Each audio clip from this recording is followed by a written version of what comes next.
Ellis Island looked 140 years ago, 1854. Shortly before the War of 1812, the War Department began constructing Ellis Island's fort, later named Fort Gibson. By mid-19th century, the fort consisted of a barracks for a small garrison, a powder magazine, a hotshot furnace, and a battery of guns located along the island's eastern edge. Well, I'm standing where Manhattan is. This is north, south, east, and west. That's pretty much the original shape of the island. The battery of guns is obviously built up, and that little railroad spur and the dock are obviously man-made. But other than that, it's pretty much the original shape of the island. This is 1897, before the fire. Before Ellis Island's first immigration depot opened in 1892, the island was doubled in size with landfill. A ferry slip was dredged and a dock installed next to the main building site. The entire wooden complex was destroyed by fire in June of 1897. Ellis Island's new brick and stone complex included a main building, a kitchen and laundry building, and a powerhouse. The Ellis Island Hospital and Surgeon's House were located on a second island, island number 2, created with landfill, a covered walkway connected the two islands. Now the next diorama is labeled 1923, and there are 3 islands. Although the third island was there by 1911, which is when they opened the contagious disease line. Increasing numbers of immigrant arrivals required new additions. On island number 1, a new baggage and dormitory building, and third floor additions to the main building's east and west wing. On island number 2, several additions to the main hospital, and on island number 3, created with landfill, the Contagious Disease Hospital, which opened in 1911. Well, in the 19th century and early in the 20th century, tuberculosis or consumption, it was also called, was pretty common. And if someone had TB or some other infectious disease, he or she could be either held here in quarantine for months on end, or could be sent right back to wherever he or she came from. Over 12 million people were processed here. Several hundred thousand were sent back, usually for reasons of ill health, especially if they had any kind of contagious disease such as TB. They could be sent back if they were clearly alcoholic, or if the authorities believed they had criminal tendencies. There were several hundred suicides. People were going to be sent back, didn't want to go back. Ellis Island was known as the Island of Hope, the Island of Tears.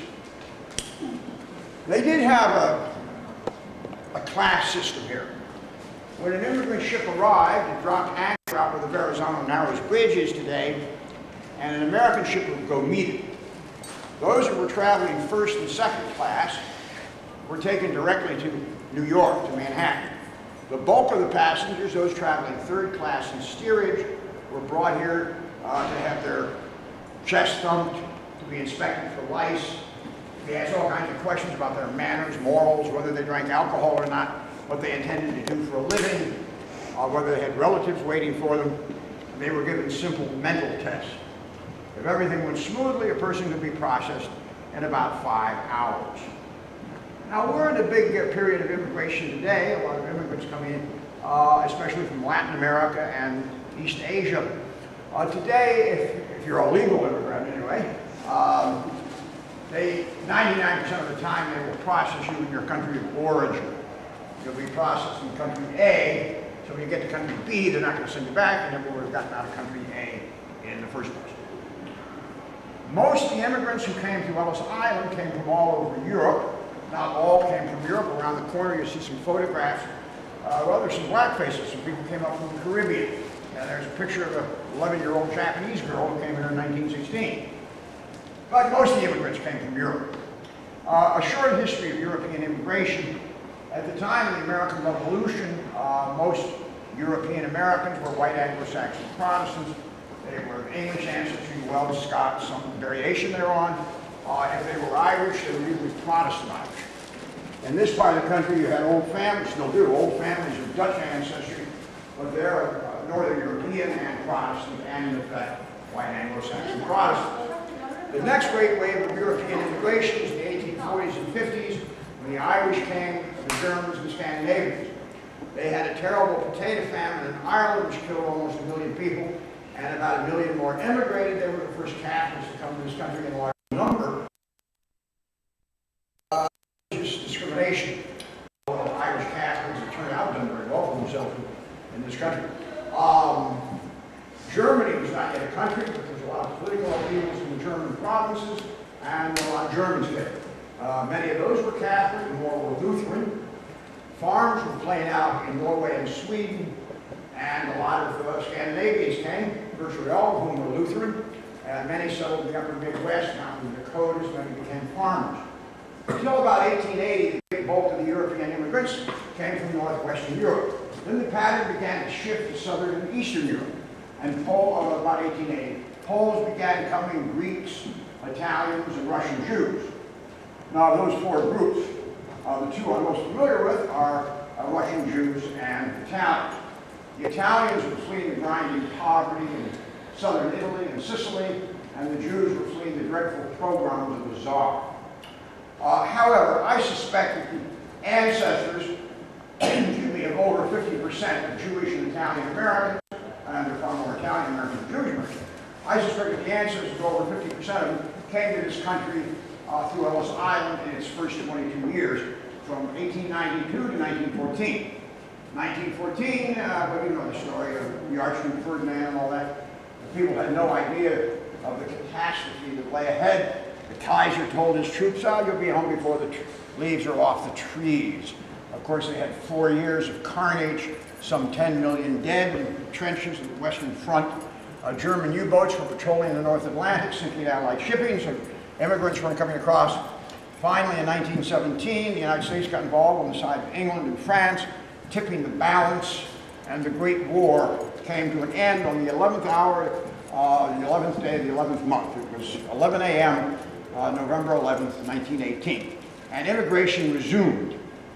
But then in the early 20s, Congress began passing a series of acts severely curtailing immigration, and the great bulk of them came before 1924, although it continued to come to 1954. Of course, 1929, we had the stock market crash, the subsequent Great Depression, in which 25% of Americans had no source of income. There were more people leaving the country than coming in.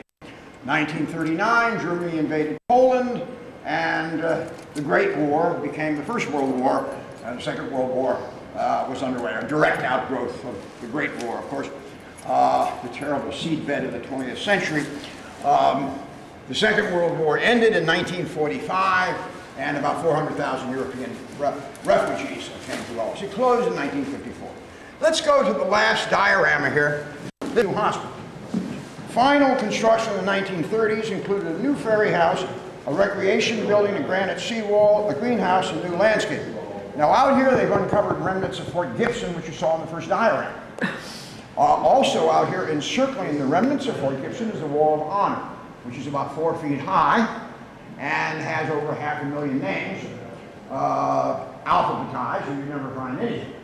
Who are these people? The same names are in the computer downstairs by the stairwell. These are people who were processed here, whose descendants in the 1980s and early 90s gave money for the reconstruction of the Great Hall. What about the other 11.5 million? I don't know. Some of the names might be available. You'd have to dig. Now, that looks like a neat real estate developer's diagram. In reality, those buildings are in a serious state of disrepair, and that's deemed unsafe for the general public. Every once in a while, you might see a very small group of closely supervised school children that get special permission or something, but it's off limits to the general public. When they restored here, they only had money for the Great Hall. Maybe someday they'll restore the whole thing. I don't think that's likely, not after 9/11. You know, we lost 100,000 jobs on 9/11, as well as 2,792 people. The city is deeply, I mean, this is the richest, New York, we're not in New York at the moment. New York is the richest city in the tide of times. It's also very, very broke, strapped for cash. And I think they have better things to spend their money on, frankly. Look where I'm pointing. There's the registry room. Let's step out into the balcony. I'll take just a few more minutes of your time, and you'll have some time when we're home. This way, please. Perhaps no other place in America conjures up as strong an image of the immigration experience as does this hall. The registry room on Ellis Island marked a great divide in the lives of millions of immigrants who had completed one long journey or were about to undertake another. This was their first stop in America. While the enormous arched windows evoked the spirit of America's 19th century railroad stations, the principal gateways of our cities, the registry room's floor plan accommodated the practical business of inspecting and sending immigrant travelers on their various ways. Ellis Island officials periodically rearranged the floor plan to guide the flow of humanity more efficiently, or in later years to serve other purposes. Iron-piped alleys and wire cages gradually gave way to wooden benches and open spaces. Now, if you take the escalator, down escalator, and make a U-turn, you'll come face to face with the statue down there, the first immigrant process, a 15-year-old Irish girl named Annie Moore. They gave her a $10 gold coin to commemorate the occasion. That would be worth hundreds of dollars a day, more money than she had ever seen before, or had. Now, the great way... My sister.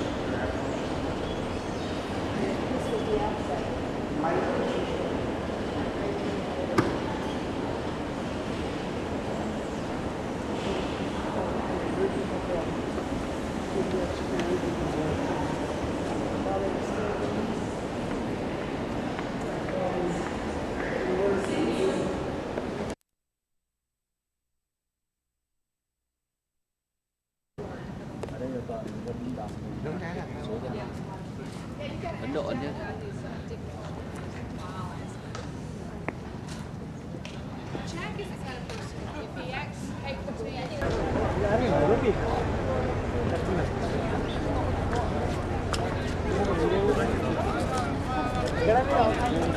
chứ. ఇక్కడ near Pakistan ఉందట onset rod street అంటారు actually ముందు opposite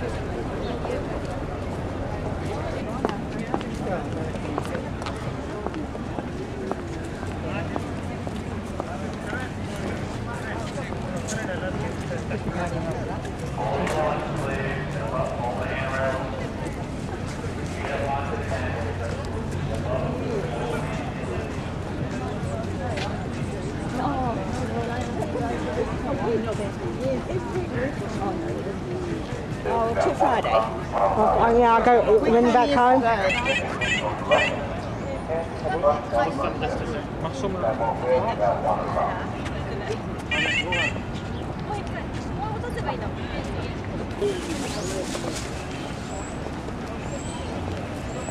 So many are really like through. I told him the quarter to it's hard to find position. I mean, that's supposed to sit.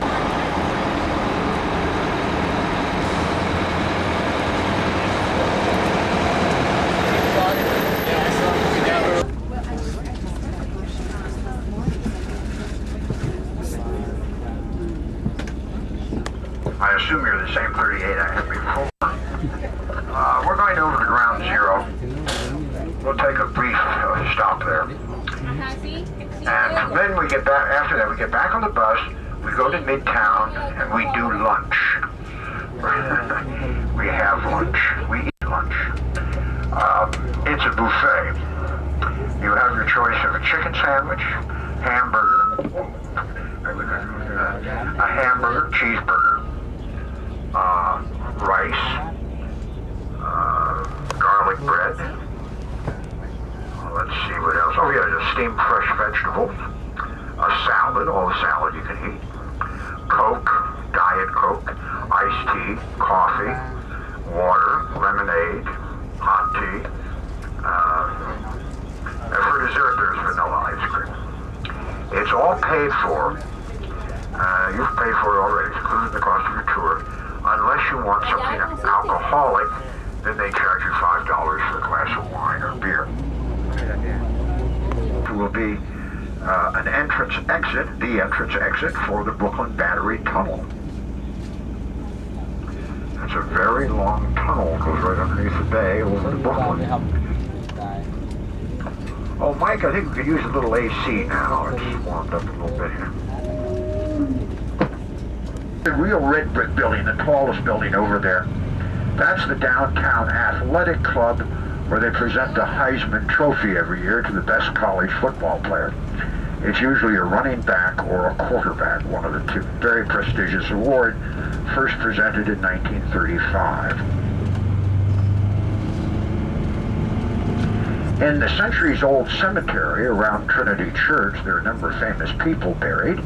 Alexander Hamilton, our first Secretary of the Treasury, whose portrait appears on the $10 bill, is buried there. Hamilton was killed in a pistol duel with Aaron Burr over in Weehawken, New Jersey in 1804. Most famous or infamous duel in American history. Buried right alongside Robert Fulton, who died sometime later. Robert Fulton of Steamboat fame, and Francis Lewis, one of the 56 signers of the Declaration of Independence, buried in Trinity Church Cemetery. Coming up on our left here is the American Stock Exchange. To your left, the American Stock Exchange. Right there.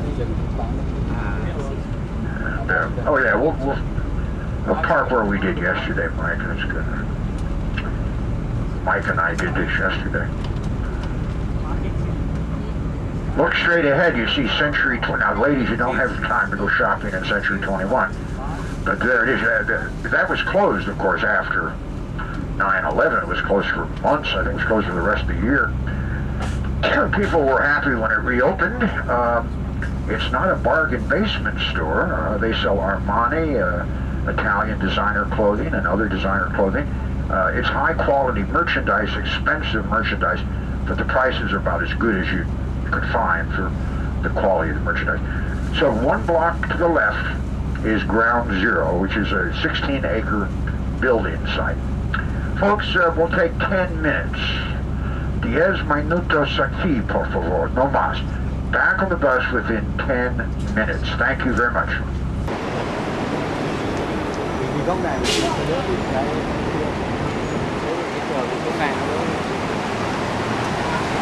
Nó vẫn vẫn để tường đấy.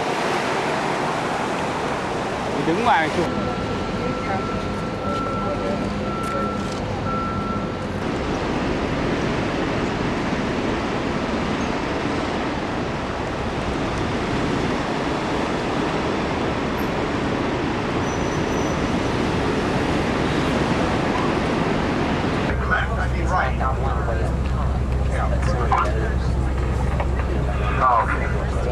Wow, what a good group. They all came back on more or less on time.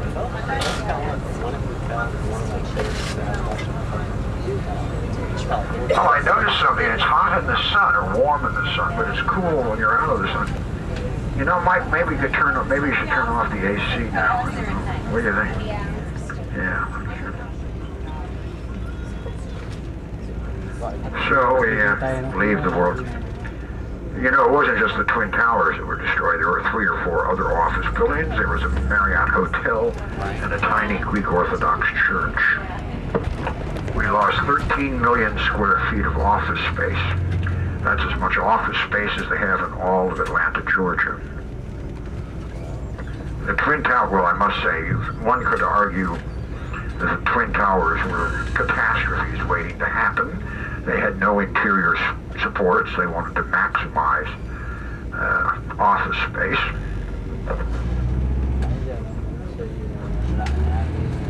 And it was all white material, unlike the Empire State Building, which has 10 million bricks, or 10 million bricks in the Empire State Building. Too bad there weren't 10 million bricks in the Twin Towers. In the next block to our right, a large red-orange cube designed, red cube, designed by the Japanese-American artist Noguchi. Now we're turning onto South Street. We'll go through the South Street Seaport. These old ships are part of the South Street Seaport exhibit. You can walk around one of the ships for $5. It's kind of interesting. Pier 17 has all kinds of fancy shop stores and restaurants. Anybody see the film Splash with Daryl Hannah as a mermaid? There's a scene set here in the wee hours of the morning, which is when they sell the seafood. Again, the Brooklyn Bridge opened 1883, 120 years ago. The next bridge up there, the Blue Bridge, opened in 1909. And you'll see a third bridge up there, farther up, the Williamsburg Bridge, which opened 100 years ago in 1903. Now look to your right, you see the tower on the Brooklyn side. One of the striking features of the bridge, the Gothic arches and the twin towers. That's one of my favorite lines. Of course, bridges are things of great symbolic value. Hart Crane, the poet, wrote an epic poem about Brooklyn Bridge. It's a book called The Bridge. Coming up on our left here, low-income high-rises, the Al Smith houses. Al Smith was the first Catholic candidate for the presidency, to run for the presidency with a major party. He was a Democrat. He lost to Herbert Hoover in 1928. Al Smith was an Irish Catholic born here on the Lower East Side in 1873. In the 19th century, the Lower East Side was flooded with Jewish immigrants who had fled the pogroms of the Tsar, and by 110 years or so ago, the Lower East Side was the most densely crowded slum on the face of the earth. Estuary joining Upper New York Bay and Long Island Sound. There are 4 tides a day in the so-called East River, 2 high, 2 low, alternatingly every 6 hours, just as in the ocean. Again, we have very strong tide. We saw, oh boy, the tides have been high the last couple of days. Very strong tides there. And again, that's all salt water. A true river begins inland with fresh water. Our one true river is the Hudson River, which begins up in the Adirondack Mountains, 315 miles to the north or so, and flows south to Upper New York Bay, which is where we have come from. And this is the East River Park here to our right. I don't think these buildings to our left are low income. I'm not sure, but I know the buildings just north of the bridge are definitely low income. I can tell from the style. Also, north of the bridge, some tennis courts. Maybe today some people are playing tennis. They certainly weren't yesterday. Yeah, a couple guys out there. Now, straight ahead, Houston Street. This is still the Lower East Side. When we go underneath Houston, it will be the East Village to our left. And coming into view, there are 4 chimneys. That's a Con Ed power plant. They manufacture steam. Con Ed, our power monopoly, has huge steam generating plants. They have steam pipes running beneath the streets. They use the energy generated by the steam to create the electricity that turns on the lights, it runs the subways. They use steam to heat the buildings in the winter and so on. Oftentimes you'll see steam coming out of pipes set in the street. When you see that, it means they're releasing pressure as you would from a pressure cooker. Now, when we round this bend here, you're going to get a marvelous view of the mid-Manhattan skyline. You'll see another bridge, the Queensboro or 59th Street Bridge, joining us to the borough of Queens. Queens and Brooklyn are on Long Island, which also contains the New York State counties of Nassau and Suffolk. Long Island is aptly named, about 125 miles long, hundreds of square miles. Compare that to Manhattan, which just has 22 square miles. That's the Secretariat building at the UN, the only tall building in the UN complex. It houses the administrative offices. In front of it is the conference building. There are 2 other buildings there on UN grounds we can't see from here. The Dag Hammarskjöld Library and the General Assembly. That dark tower is a condo or condominium put up by Donald Trump.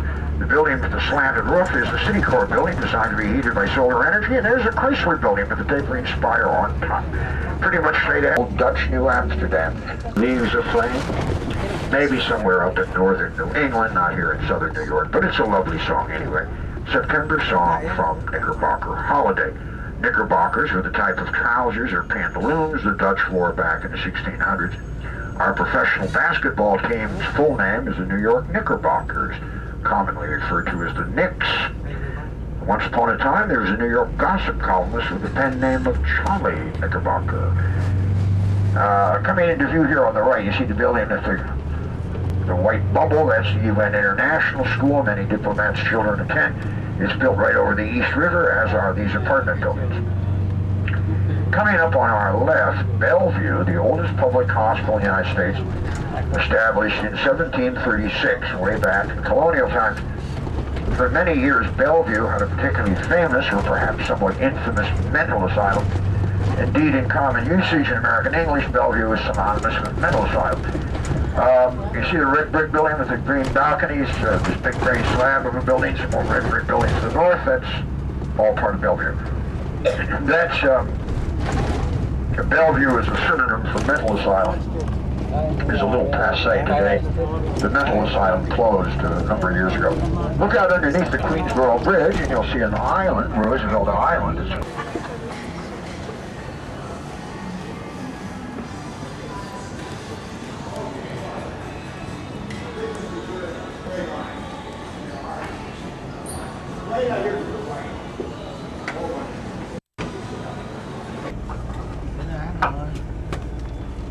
Yes, you're going to see a lot of Central Park.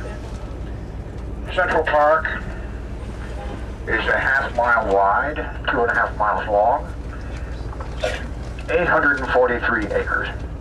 It includes 2 zoos, the Tavern on the Green, numerous children's playgrounds, baseball diamonds, tennis courts, a carousel or merry-go-round, numerous lakes, a bridle path for horseback riding, the Delacorte Theater, Belvedere Castle, the Shakespeare Gardens, the Conservatory Gardens, and a bird sanctuary.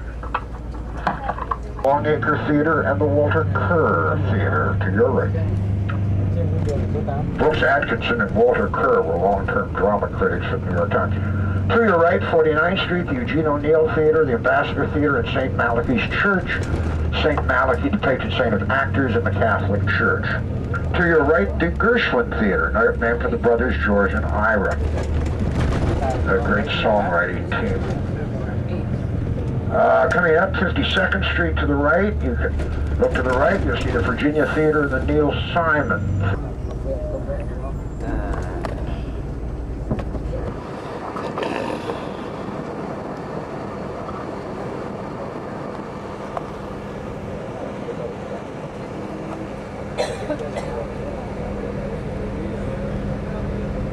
There's the leader. Lincoln Center includes a library and museum, the Performing Arts, Damarish Park, the Guggenheim Bandshell, the Vivian Beaumont Theater, the Mitzi Newhouse Theater, the New York State Theater, the Metropolitan Opera House, Avery Fisher Hall, Alice Tully Hall, and the world-renowned Juilliard School of the Performing Arts. Not just music, all the performing arts at the Juilliard, acting, dancing, singing, or whatever constitutes a performing art. Okay, coming up on your left over there, they're in Dante Park. There's the statue of Dante Alighieri.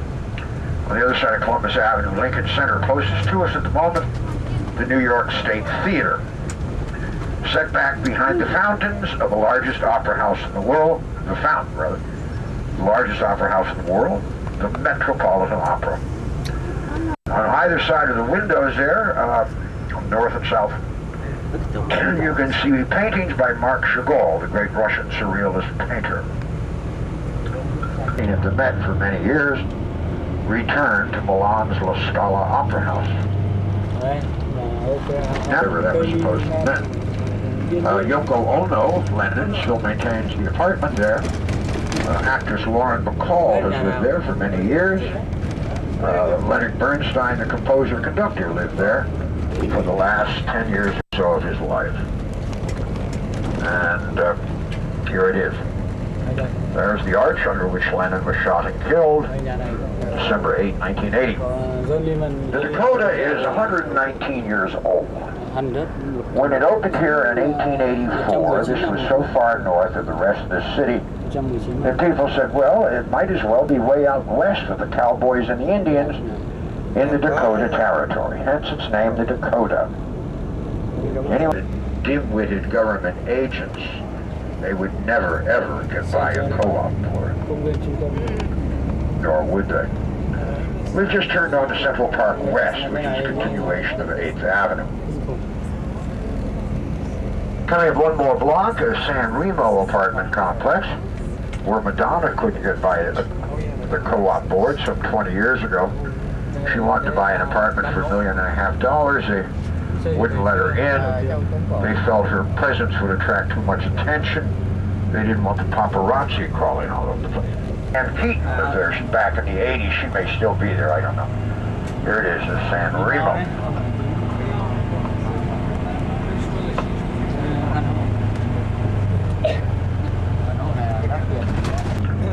Again, the Roosevelts of Dutch ancestry. Coming up on our right here, a natural outcropping of rock, Manhattan schist, S-C-H-I-S-T, very hard bedrock. It underlies virtually all of Manhattan, which is why we can have all these tall buildings here. New York is built on bedrock. Now that's a natural outcropping of rock. It occurs in various places in the park. The years of the Civil War, which lasted from 1861 to 65, and they completed their landscaping in the centennial year of 1876. Calvin Vaughan and Frederick Law Olmsted were greatly influenced by the Hudson River School of Painters.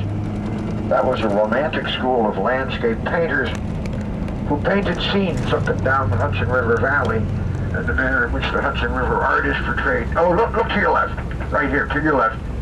There's, oh, I missed it. Oh, wait, no, here we go. To your left, there's one classic brownstone after another. They even have brownstone railings on either sides of the stoops. That's a little bit of little old here. And they completed their land, yes. So Calvin Vaughan and Frederick Law Olmsted were greatly influenced by the Hudson River School of Painters. That was a romantic school of landscape painters who painted scenes up and down the Hudson River Valley and the manner in which the Hudson River artists portrayed nature along the Hudson River Valley. Ahead you can see the cliffs of New Jersey on the other side of the Hudson River. Those are apartment buildings on the cliffs of New Jersey. These are apartment buildings all around us. We are on the upper portion of the Upper West Side. This is a very mixed neighborhood. All kinds of people live here. There are many Spanish-speaking people living in the area. Many black people live here, many Jewish people, Italians, Irish, people from various countries in Asia, etc., etc., etc. When we cross Columbus Avenue here, look to your left and right. As far as you can see, massive apartment complexes. Station of 10th Avenue. Folks will be stopping shortly at the Cathedral of St. John the Divine, which they claim is the largest Gothic cathedral in the world, seating upwards of 10,000 people. Near the end of the tour, we go by St. Patrick's, which is the largest and most famous Catholic cathedral in the United States. Certainly St. Patrick's is more famous than St. John the Divine, but St. John the Divine is about twice the size of St. Patrick's. St. John the Divine is Episcopal.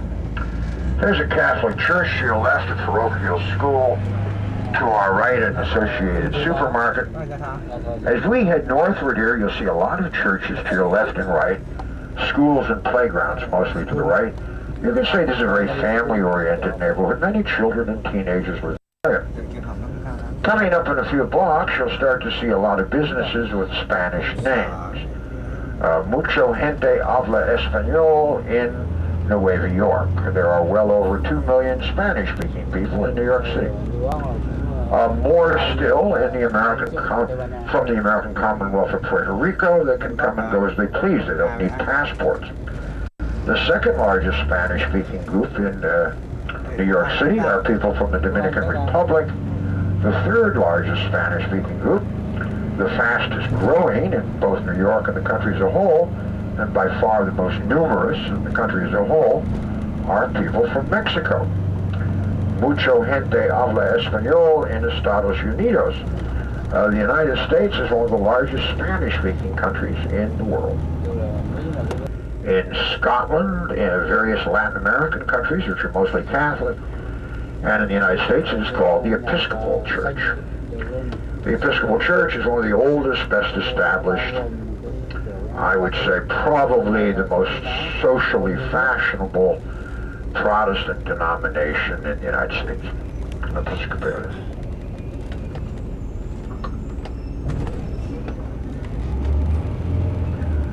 2 more blocks, we're going to cross 110th Street, which runs across the north end of Central Park. It's also called Central Park North, also called Cathedral Parkway. When we cross 110th Street, we'll no longer be on the Upper West Side. We'll be on One Inside Heights, also called Harlem Heights, because it overlooks Harlem. What happened to my red pen? I had a red pen. I'm going to take you into the cathedral. I'll point out some of the highlights. And, oh, here's my red pen. And then you have a little time on your own. If you have cameras, bring them with you. You can take pictures in the cathedral. Ông biết thế này, ông tưởng là ông vào đâu đó 10 phút.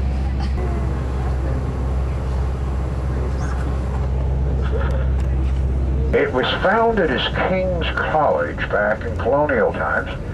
They changed the name to Columbia in honor of Christopher Columbus following the American Revolution.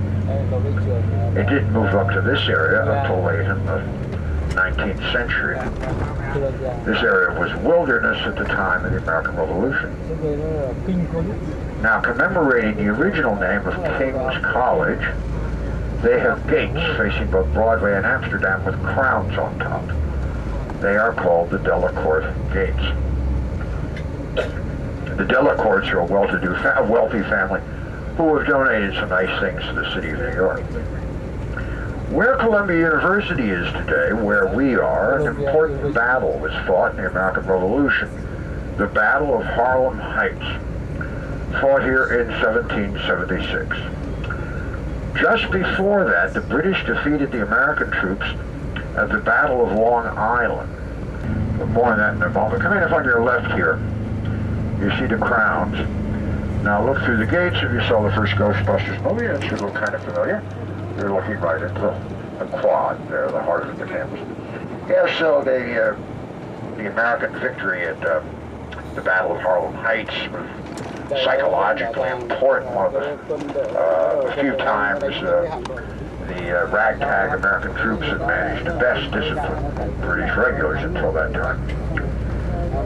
Across the street, we're going to swing left here. Across the street to our left is Teachers College, where they teach teachers how to teach. That's an adjunct of Columbia University.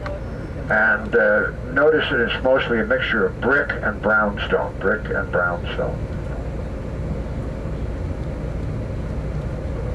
We are going over to, we're going to take a spin around Grant's tomb.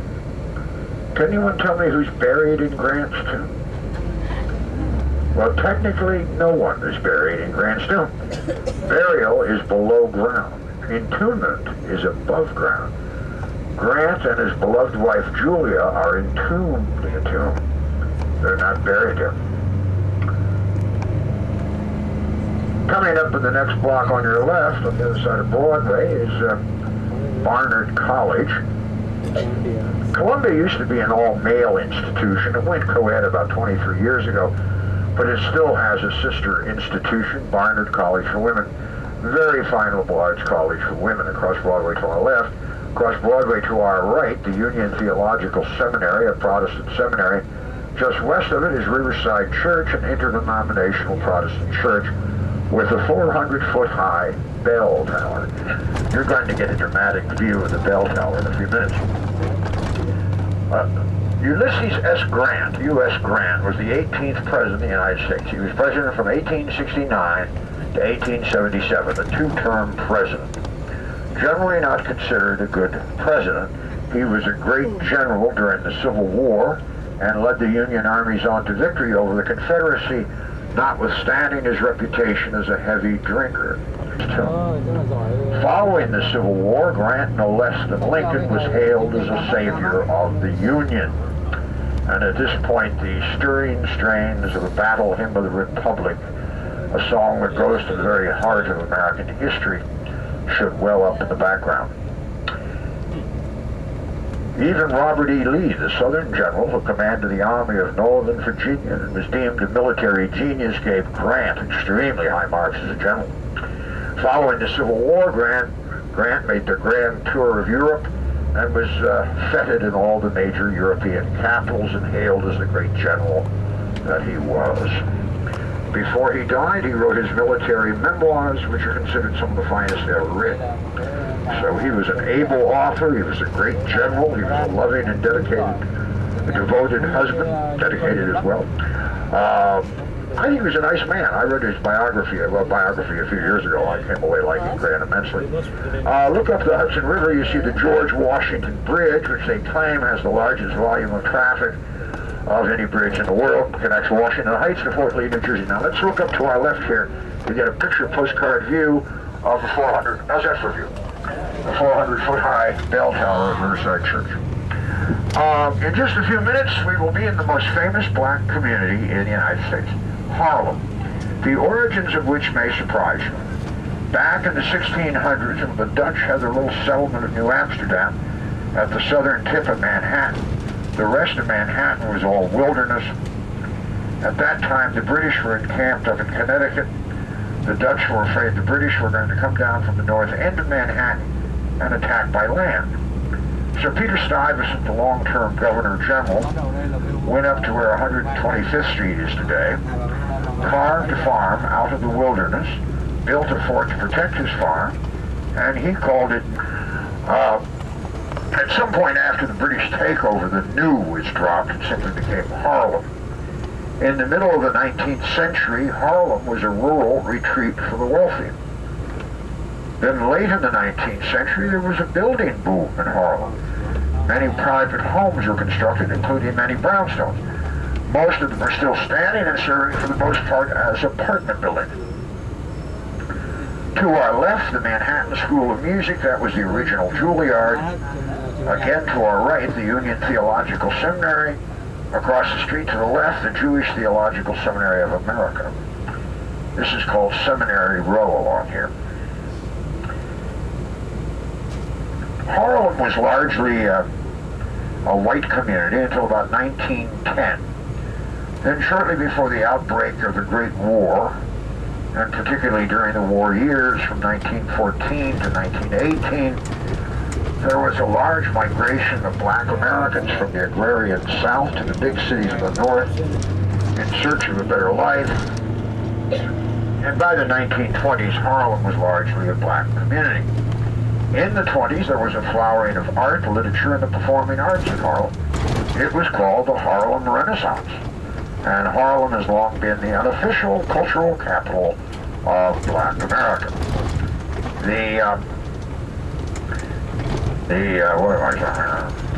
The population of Harlem is about 250,000 people. Now, New York City, in the 5 boroughs, has the largest black population of any city in the country. There's slightly more than 2 million black residents in New York City. They compose about 25% of the population.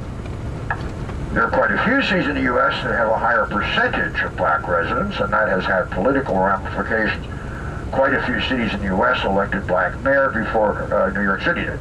New York has had one black mayor, David Dinkins. He was mayor before Rudolph Giuliani. I wish Giuliani were still mayor. I can't stand our present mayor, Mike Bloomberg. But blacks are slightly outnumbered by Hispanics. About 25% of New Yorkers are African American, about 27% Hispanic. So blacks and Hispanics together composes about 52% of the city's population, residential population. There has not yet been an Hispanic mayor in New York City. Why do I dislike, well, the Wall Street Journal hates Bloomberg because he's raising taxes all over the place. President Bush wants to give all the money back to the rich. Bloomberg wants to take it away. One hand giveth, the other taketh away. But I dislike Bloomberg because he ended my worst habit in bars. You can't smoke in bars. I think it's absolutely ridiculous. It's insane. I don't go into bars to smoke. I don't go to drink. Forget it. I don't smoke or drink any more or less than I did before. I just don't do it in bars. You know, I'll take someone out to a nice restaurant, we'll have a drink, maybe step outside to smoke, you know, but I never go into bars to drink anymore. Forget it, it's no fun. You can't smoke, you have to have a drink and step outside and smoke, forget it. The bar business is down 50 to 70%. That was done to protect waiters and bartenders from secondhand smoke, even though many of them smoke themselves. It's not protecting them from poverty. Most people are dependent on tips. Other people just refuse to go into bars, or if they do go in and they have to step outside to smoke, they're not too happy, and they're not leaving money. These the people in the bar business are really hurting financially. I think it's insane, just insane. Anyway, maybe they could get it repealed. You could say that Harlem, several restaurants, by the way, have gone out of business because you could say that Harlem is a pretty religious community. There are about 400 churches in Harlem. Most of them are Protestant, and predominant among them is the Baptist Church.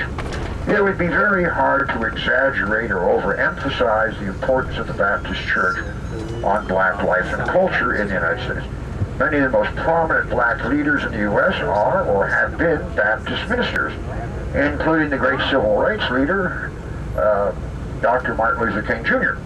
And we are on 125th Street, which is also called Dr. Martin Luther King Jr. Boulevard. Folks, we have at least two more stops, the Empire State Building and back where we started from. But if somebody wants to get off somewhere else, like if somebody anybody staying at the Plaza Hotel? Yeah, we could drop you at the Plaza. That's before we get to the Empire State Building. That's on the way, if you wanted to. We could drop you at the Plaza. That same spot, 59th and 5th Avenue. If anybody wants to go to Bloomingdale's department store, we could drop you. Let's suppose we get to Bloomingdale's. But the two stops, well, let me know if you want to get off the Plaza. The two stops for sure are the Empire State Building and back where we started from. But if anybody wants to get off before we get to the Empire State Building, that's perfectly all right with me. Coming up in a block and a half is the Apollo Theater, named for the Greek god of music, poetry, light, and prophecy. The Apollo opened in 1934, and over the years, virtually every great black performer you could think of has played the Apollo at one time or another. Lena Horne, Billie Holiday, Louis Armstrong, Duke Ellington, Moms Mabley, Ella Fitzgerald, Pearl Bailey, Nat King Cole, Johnny Mathis. Suddenly I've run out of names. I know more names. Anyway, quite a few white performers have played the Apollo, including the Texas rock and roller Buddy Holly and the Welsh singer Tom Jones. Buddy Holly and the Crickets were the first white group to appear on the stage of the Apollo. That was back in the 50s, and that is portrayed in the movie The Buddy Holly Story, starring Gary Busey. Quite a few black performers, including the late Ella Fitzgerald, got their start in showbiz at the Apollo's Wednesday Amateur Night. Now, the Apollo doesn't look like anything special, but believe me, it's a very special place. It has played a very important role in the history of popular black culture in the United States, and it's a National Historic Landmark. When we pass the Apollo, you can look underneath the marquee and you will see a plaque designating it as a National Historic Landmark.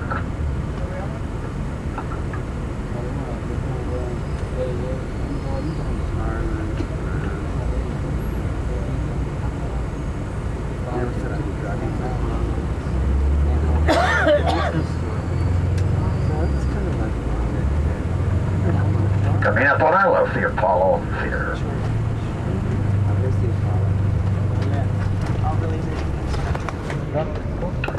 And look underneath the, right there where that man is standing. See the plaque? Designating the Apollo as a National Historic Landmark. Folks, look straight ahead a few blocks there on our left side, the north side of the street. You see the building with an clothing ad on the facing this way. Picture of a young guy wearing a red sweatshirt. That's 55 West 125th Street. That's where former President Clinton has his offices.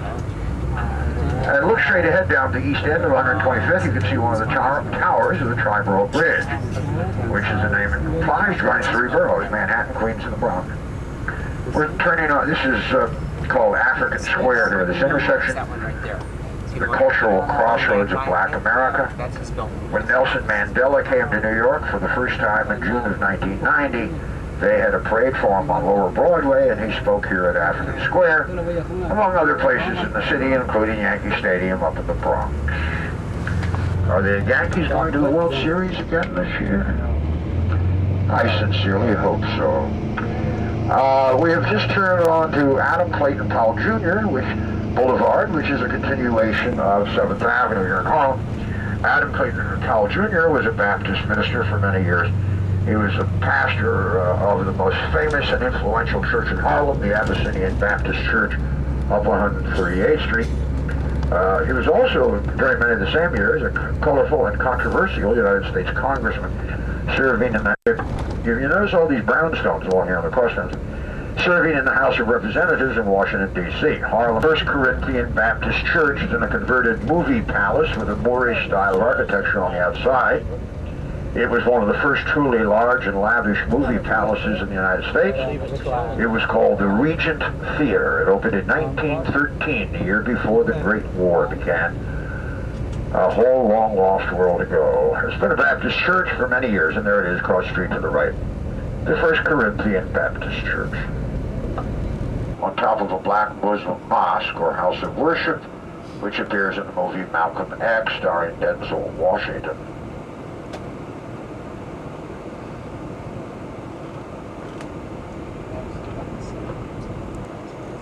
You know, something that doesn't get much play in the press, over in the Sudan, for years and years and years, the Muslim Arabs in the north have been raping, killing, enslaving the Christian blacks in the south. They're either Christian or animist. I don't imagine that gets mentioned too much. Black Muslim temple. By the way, most of them are closed today, Monday. The Guggenheim is open, and the others are closed. They should all be open tomorrow. Coming up at the northeast corner of the park is Duke Ellington Circle.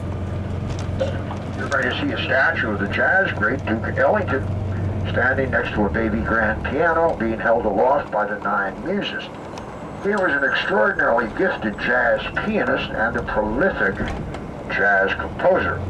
His real name was Edward Kennedy Ellington. Everyone called him the Duke because he was such an elegant individual, often photographed wearing top hat and tails. Although the statue, he's wearing a kind of a boring business suit. But anyway, look up there as you write, Duke Ellington. And look into the park, there's the Harlem Meer, M-E-E-R, that's the Dutch word for lake. Are you folks surprised at how big Central Park is? Well, didn't get a response now. Anybody see the movie, anyone see the movie The Devil's Advocate with Al Pacino? Wasn't that fun? Al Pacino is the devil. Remember the scene where he has supposedly raped Charlize Theron and she runs into a church with claw marks on her back? We'll go by that church. Coming up, here's a Catholic hospital, the Terence Cardinal Cook Healthcare Center. In the next block, El Museo del Barrio, that means the Museum of the Neighborhood, Museum of the District. Look to your right, there's the conservatory designed by Frank Lloyd Wright. Anybody see the first Men in Black film? I didn't see it, but I understand the Guggenheim is featured. Jackie's Place is coming up in a few blocks. We've got a little bit of traffic ahead of us here.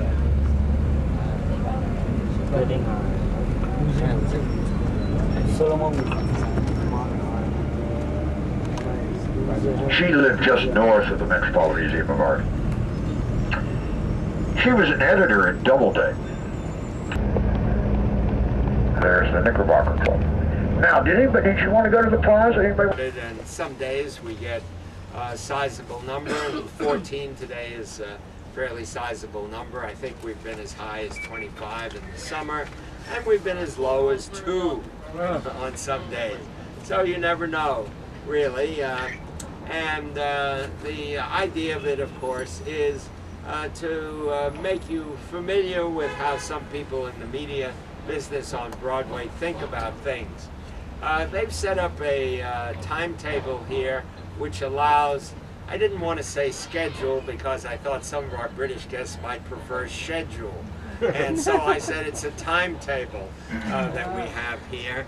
And it allows for a significant amount of time between visits. Sometimes when we have enough, we add in some other things that aren't on the timetable on the program, such as possibly a visit over to Grand Central Station, or maybe a drive past the Lincoln Center for the Performing Arts, which is in the media business, or maybe after lunch a visit to the hotel, which from the 9th floor,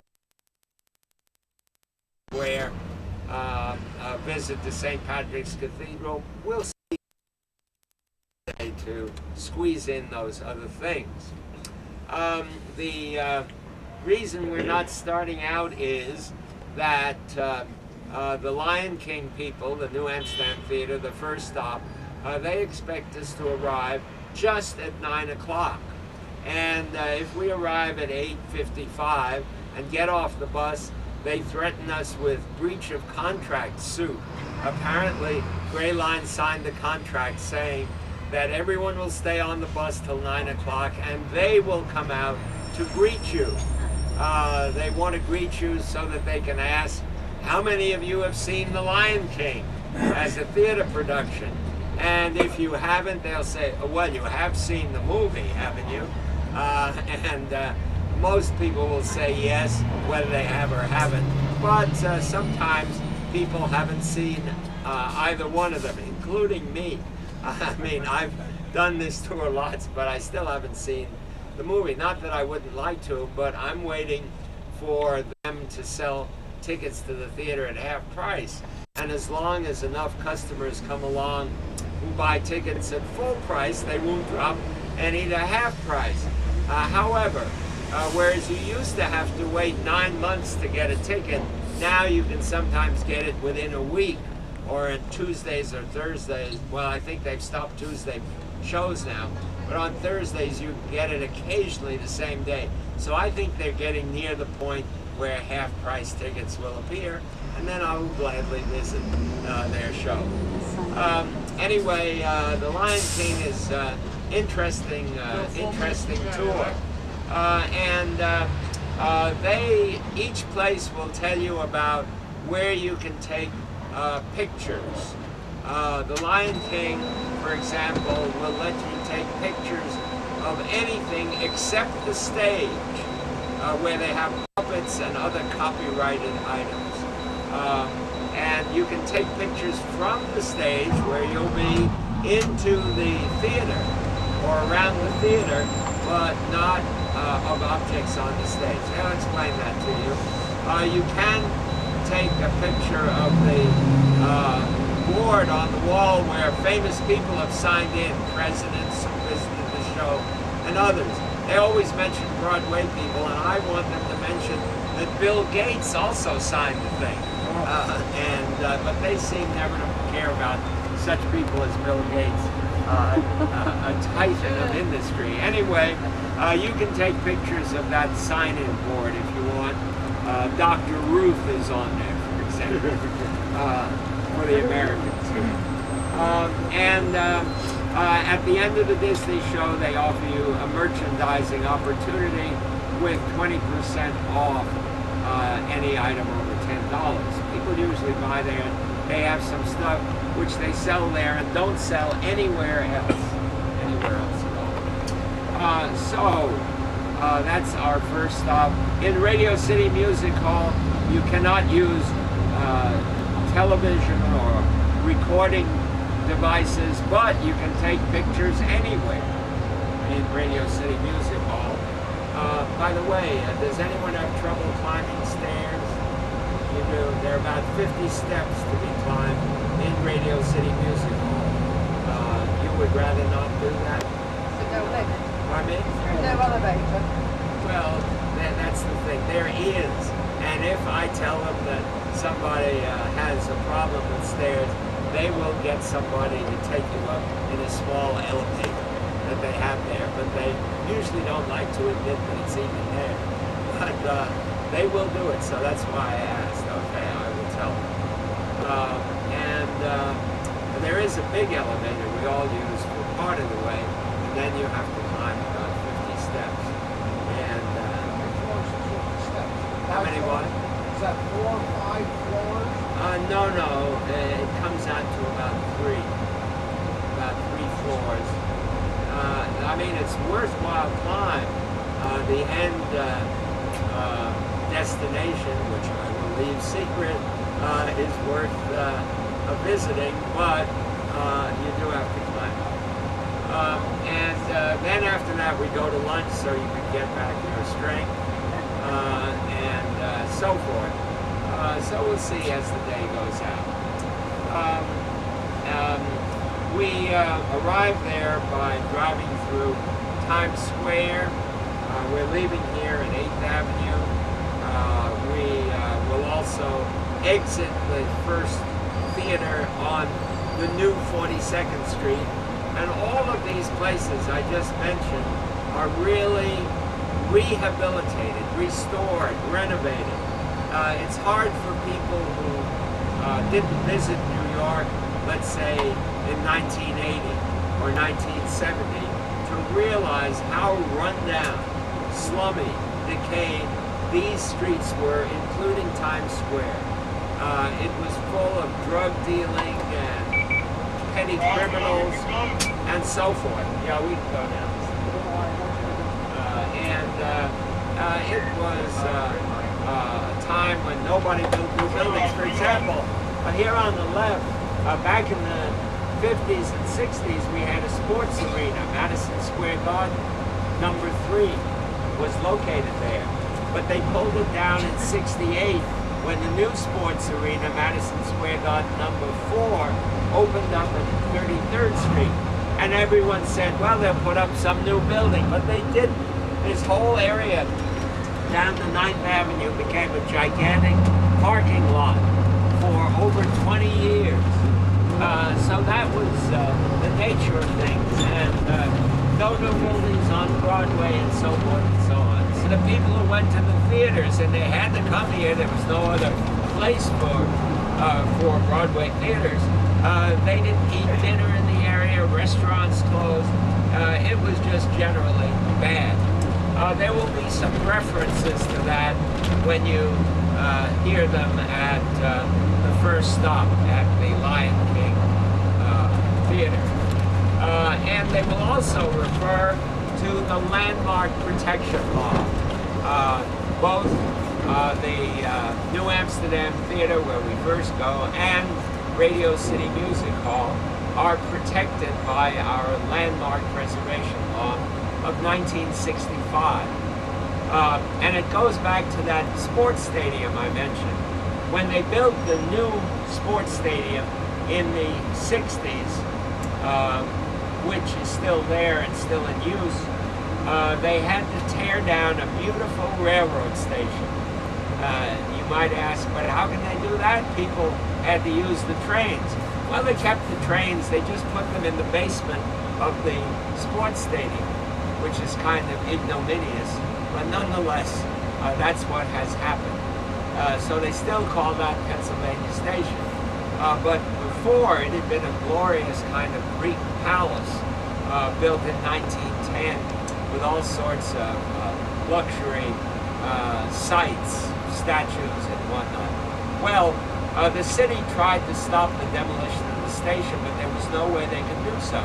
So, just after that, in 1965, they passed the Landmark Protection Law, and that says that when the city agency carrying it out holds hearings and finds that a building or a site is worthy of preservation for historical reasons or some other architectural reason, it can prevent the demolition or the alteration of the building. By the way, the one on the right side here is the one that became a beleaguered fortress. As you can see, it's a nice building.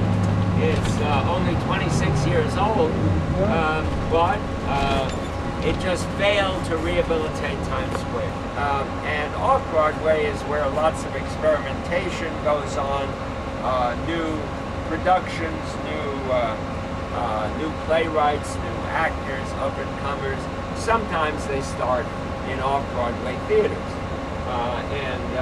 That's because it doesn't cost much, relatively speaking, to produce a play or even a musical at an off-Broadway theater. At a Broadway theater, you're running into millions of dollars.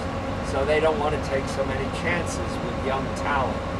But nonetheless, from the performer we hear today, I don't know who it will be, probably the people we see somehow got directly into a Broadway play from the beginning. Or they may have started on tour in the country, touring around the national production of a Broadway play. But almost all of them had high school experience or church experience in local plays, some of them coming from very small towns out in the deep western states of the country. So I don't mean California, I mean Oklahoma and Utah and so forth. Pardon me? Oh, Fresno, yeah, no, California, that's a big cultural state, not just Hollywood. There is some interaction between actors, comedians, musicians in Hollywood and New York, but maybe not as much as you'd think. The two industries, theater and cinema, are psychologically somewhat separate. Big stars make the jump. Broadway actors think they have to validate themselves by appearing in a big Hollywood production. And Hollywood people say, no, we've got to really act on Broadway to show we can do it. We'll learn our lines and act.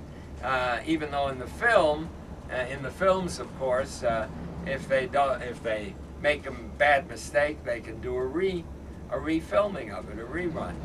You can't do that with a Broadway show. It's right. It had better be right the first time. So that's just the general introduction to the landscape around here that we'll see.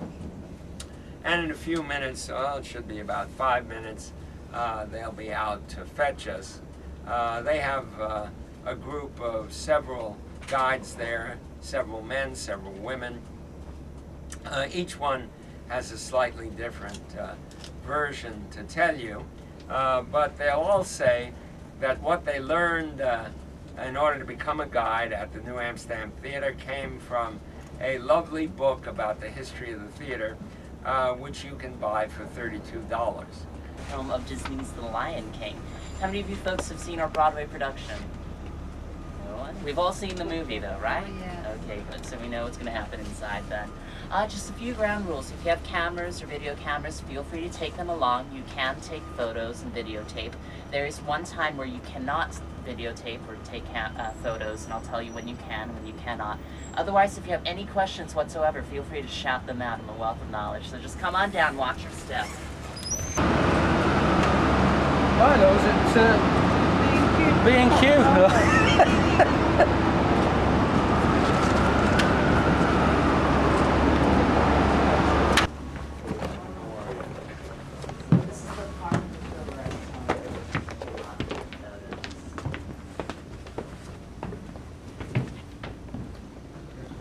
How many of you folks have gone backstage before? How many have theater experience? I got TV. I have my own TV show, Oh. and I'm also in movies and recording. So as you probably know, sir, what you folks are standing on is called the stage right wing. Stage left and stage right come from the actor's perspective as they're looking out into the audience. Now, as you're looking around, this is one of the largest wing spaces in any Broadway house, but it's still not big enough for our purposes. You need to keep in mind that in the early 1900s, when all these houses were being built, they didn't have French barricades. They didn't land helicopters on the set. Least of all did they have wild wildebeest stampedes. Their flats in that time, their scenery in that time period was basically flats and painted backdrops. They didn't need a lot of that space. The thought was if it wasn't a place where a paying customer could sit and see the show, you didn't need to build it, so they didn't. You also need to keep in mind that in our production, we have 55 cast members. Each one of our ensemble members go between 12 to 14 full costume changes. That's from one animal to a completely different animal. And to each one of those ensemble members, we have 5 crew people with them, everyone from sets, hair, costumes, and makeup. And most of those set changes and costume changes happen right where you're standing. So 55 people with 5 crew members per each ensemble member. You can imagine how packed it gets here. To make up for that fact that we don't have a lot of that space here, we do have 8 stories of fly space directly above you. This is where we store things before they're in use. As soon as they're done, they're not in use, they're up there. When they need to be used, we fly it down. As soon as they're done, it's right back up there. Directly above you, you'll see that wildebeest stampede I was talking about. On your left, you'll see some of our costume pieces. Those are our grass heads, as well as our wildebeest, our rhinoceros, and some of our zebras. And right over here is a very special lady. Each one of the 9 Lion King companies worldwide have their own life-size elephant, and you get to name your elephant. We named ours Bertha. And even though she is life-size, she's 11 feet tall, 9 feet 4.5 inches wide, and 13 feet long. Even though she is life-size, she only weighs a mere 40 pounds. Wow. And that's because of the material she's made out of. You folks want to take a guess? It's always one of our popular guesses, but no. Some man-made fiber. It is a man-made fiber, yes. Have you folks ever sent or received anything through the company FedEx? You know those envelopes you need a blowtorch and a will of God to get into? That's what she's made out of. The material's called Tyvek. It's a very lightweight and very, very durable material. Now, all of you have seen our movie, so this is going to be a character you're going to recognize from the movie. This, of course, is Zazu. Now, directly above Zazu, behind this monitor, is Zazu's understudy. Like every actor in our show, every puppet does have its own understudy, just in case the lead can't go on. And this is another puppet that you're going to recognize from the movie. This, of course, is Pumbaa, and he lives a very hard life. Be afraid to take photos. Just make sure they're of the house itself, of the wings or the back walls of the house. And if you want to hand your cameras to Miles or myself, we're more than happy to take a photo of you on the stage. Go on, stand over there. Again. There we are. Thank you. Yes. This is turn. Halfway and then all the way.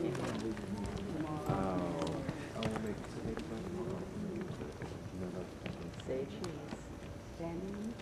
Would be a complete lie. If you look out into the house, you're going to see about 300-400 lights. When they're on, the actors don't see a darn thing. All they see is a big black empty hall with a lot of bright light in their eyes. At best, they do get to see the first few rows of the orchestra, and of course, during curtain call, we do bring up the house lights so that they can see you folks applauding for them. Now, as you're looking into our house, you're looking at our house after a 2-year renovation. Before the renovation, but after we cleaned it up, this is what the house looked like.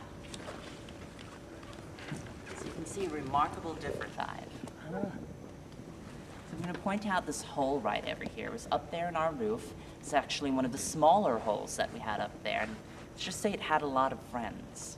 I'll tell you a little bit more about that in the next part. Before we move on, however, I'm going to tell you a little painted in this interesting motif. Now, that's done for 2 major reasons. One, it helps to bring out that innate African feel that's part of the Lion King. And the second major reason is actually for you folks. When you're in the house looking down at the stage, it helps to blur your eyes so you actually don't see the track system and how things get on and off the stage. Now, this is one of the most technologically advanced stages in any Broadway house.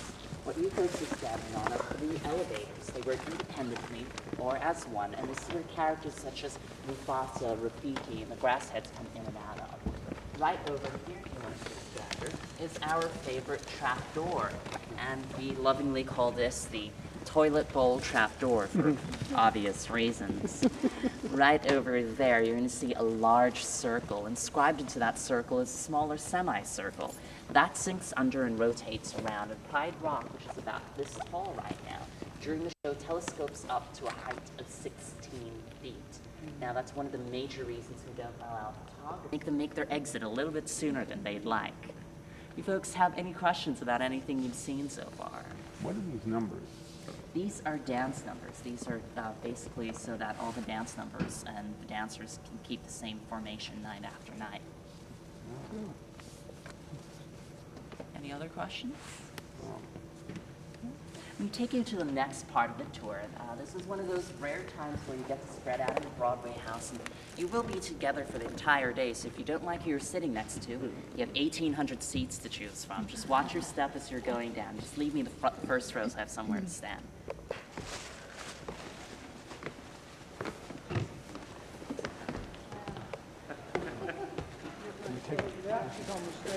Up there.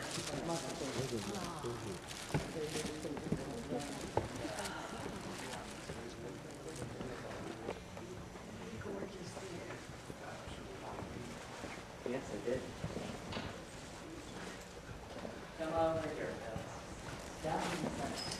Hold the mat.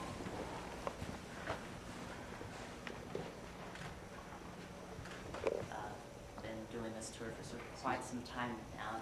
A few of our friends on staff who haven't seen what you're about to see, and the only reason we see it is because we actually do the tours.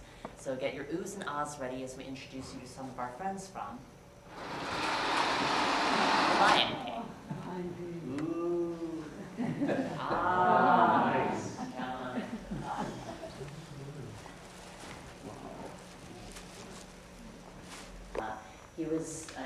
Neither was this gorgeous lighting instrument directly above you.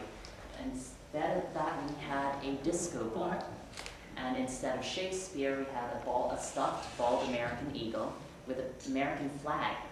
That theater across the way, the Ford Center, combines 2 old Broadway theaters, and it's now larger than ever. The American Airlines Theater is the old Selwood, and they built it into a new building that has about 4 or 5 rehearsal halls for dance groups. For years, dance groups have complained that they didn't have rehearsal halls as large as theater stages, and it wasn't realistic. So in 1999, before the recession came, they just built them a building here, about 12 stories, with 4 or 5 dance rehearsal halls. And then down the street, there are 2 cinemas.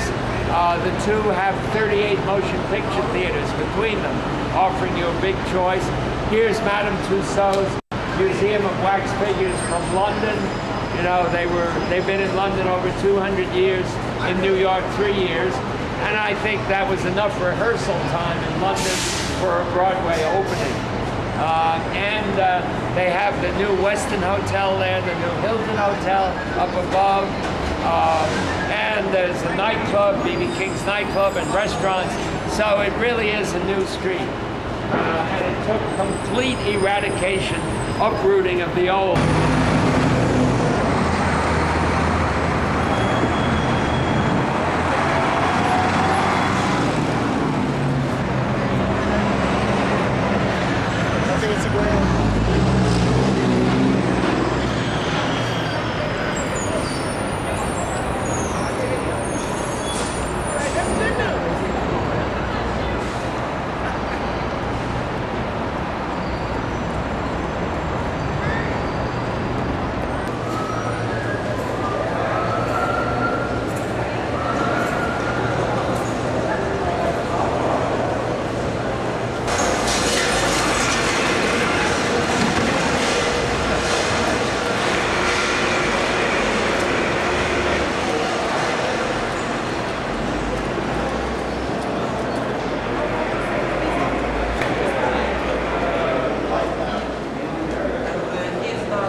the columns there.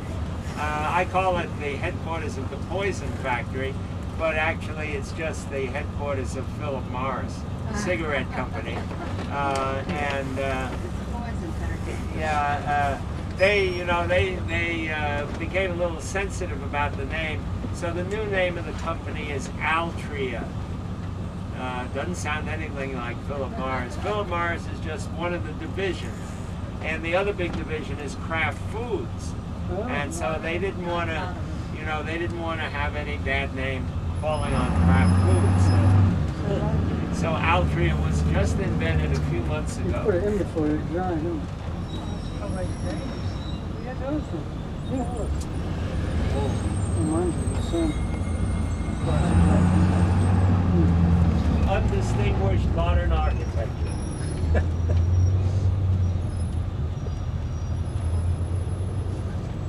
As well, electrical shorts. They were playing around with electricity, sort of newly developed, and they didn't control it properly, and these fires started.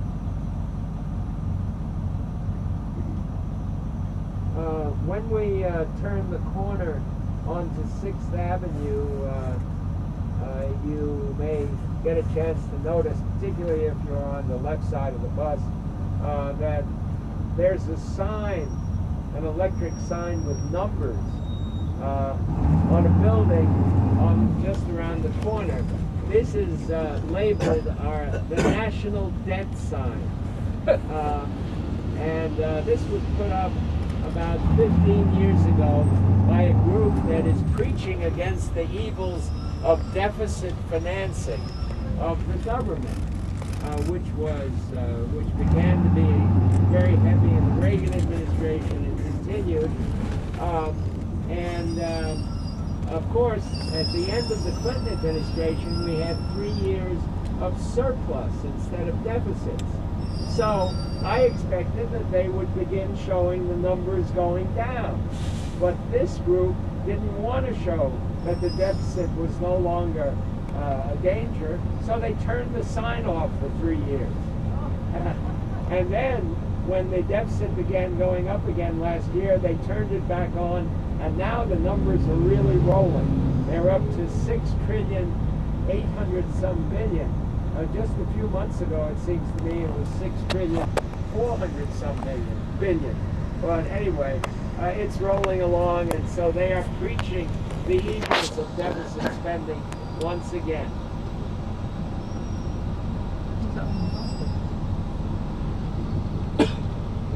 Spending more than you're earning. Dead.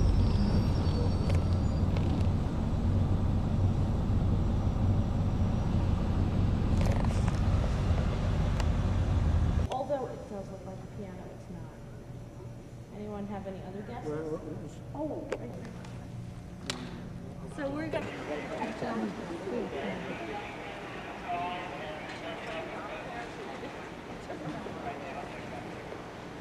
I had a little girl on my tour yesterday that wanted to know if this is the height of the Rockettes.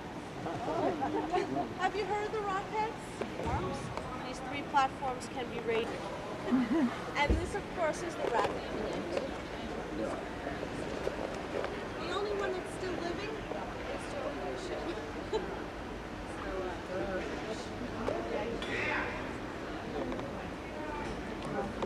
It's also about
and he's done many other things, which we'll find out about later. Billy is originally from Chandler, Oklahoma, and so he's made his way all the way out here. And this is your chance to hear him perform live, and also if you have any questions, or if you've ever been watching the show and wonder what's going on up there, this is your chance to ask. And so we'll just kind of get started, and I'll have Billy start with a little song, and have it going, no problem. Everybody give Billy a nice hand. Thank you. I'm not even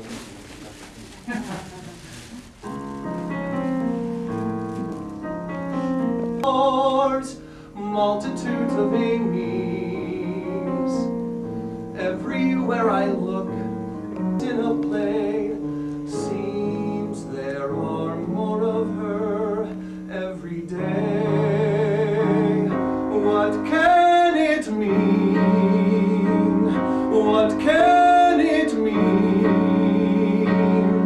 I've caught a stadium of Amy's standing up to cheer. Sure. Well, just like you said, I grew up in this tiny town of 2,500 people, little farm town in Oklahoma, and you know, my early start was, you know, we didn't have any culture in that town at all. So my early start was in school choir and church choir, and you know, before long, I did a production at our local community theater, and then in high school, I started getting involved in the drama club and all of that, and that really was my early experience with theater and acting and singing and all of that. It wasn't until my senior year that I really thought about pursuing it as a career, and even then, it was still just a sort of an idea in the back of my head. You know, and I graduated high school, went off to college, and started studying theater and music and dance and all of that, without really thinking too much about the future. And it was about my junior, this is an ongoing, long-running answer to your question. No, But I like it. my junior year of college, actually, when I started college, I told my folks that I was getting a teaching degree, that I would be able to teach music or theater or something like that. But my senior year, I was in the car with my mother one afternoon, and I sort of made a confession that I didn't get a teaching degree, that it was a performance degree. And she said, "Oh, well, what can you do with that?" And I said, "Well, nothing really except perform." And you know, she was sort of shocked and said, "Well, what are you going to do?" And without even thinking about it, I said, "Well, I'm going to move to New York after I graduate." You know, she's sitting in the car thinking, okay. You know, like I said, that both her and my dad were very wary about the whole idea of me trying to break into showbiz, and even moving to New York. I'd never been to New York before, and you know, and without being discouraging, not really encouraging me either. They sort of stayed out of my way and let me sort of pursue this wild whim of mine. And that's what I did. I graduated college. You know, in between years at college, I would go away and do summer stock and gain more experience and do shows at different theaters across the country. And you know, I was getting cast, and I thought that sort of built my confidence, which is why I really decided, okay, well, I'm going to go to New York and be on Broadway. That's what I wanted to do. So anyway, my dad and I drove my car after my senior year up to New York, up here, and he dropped me off and drove back. He told my mom he'd be back in 30 days to pick me up. Of course, that didn't happen, thank goodness. And this past August, it was 10 years ago, so I've been here for 10 years now. And I've been lucky and been working, and it's all, knock on wood, been pretty good. So Great. That's my early start, yeah. Yeah, and now how many of you have been to New York before? You live here? I'm in show business myself. Oh, okay, There you okay. go. I'm a TV host, performer, singer, Excellent, movies, commercials. excellent. Yeah, so those who have been to New York, or those who are visiting New York now, it's a crazy city. There's a lot of hustle and bustle. So when you come from a small town, how many people are in? Now there's probably about 3,000 people. Oh, it's growing. But it is growing. There are buildings, many buildings that have more people working in the building that lived in my hometown, which I always thought was kind of odd. I graduated high school with 63 people, and yeah, it was really tiny. So, where are all guys from? Fresno, California. Fresno, and where are you from? England, Manchester. Oh, cool. North Dakota? North, oh, wow. Sunday night. Oh, you did? It was wonderful. Oh, good. Did you play Sunday night? Thank you very much. I wasn't on Sunday night, actually. There's two covers to every role, and the other cover went on then, so. And you were doing the ensemble? But I was in the show in my regular ensemble track, yeah. Mhm. So, Well, what parts were you, so that maybe they could go, oh, we love you? well, I was, I don't know if you're gonna recognize me, but I was Eggman, the opening. You know, if you saw the show, you know, it's all of these splashes of colors and Yes. characters and everything. You're sort of bombarded with everything in the opening scene, but, and throughout the show because it's such a big spectacle. But I was Eggman, and I was, don't laugh, the Salt Shaker, and Be Our Guest. Okay. And, All right, salt and pepper. Salt and Pepper, right? And so yeah, a bunch of small little things. One question. Sure. I'm fascinated with the way they changed the Beast into the Prince. Uh-huh. Is that two different people? But my feeling was that the last scene, someone comes out and takes the place of the Beast. No, it's the same guy. How in the world did they change him that fast? It Well, was